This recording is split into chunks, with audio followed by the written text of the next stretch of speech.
Enw I yw Hollie, da ni'n cynnal Lidiia o Wcráin a da ni hefo 2 cathod hefyd.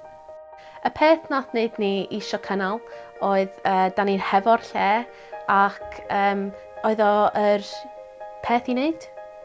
If I wasn't here, I would be living in fear and afraid about my future. Un o'r key benefits o hosting ydy Lidiia just bod yma. Da ni'n hoffi hi, da ni'n hoffi hi bod yma hefo ni. They've been invaded and lives have been completely shattered, but as long as we can help out as best we can, that's all we're trying to do.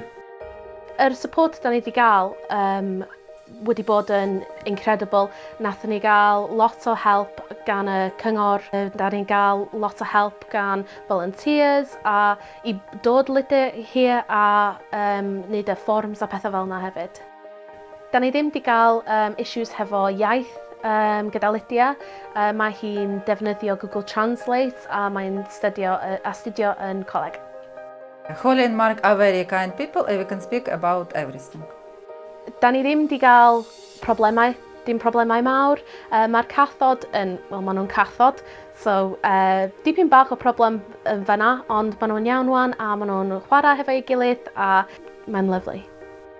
I ni, hosting wedi bod yn experience wonderful. Wonderful.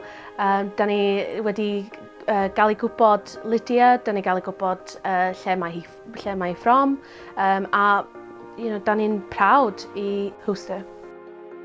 I'd encourage anyone to get involved with this scheme because you're changing someone's life for the better. Da ni feddwl am Lidiia am rhan o'r teulu.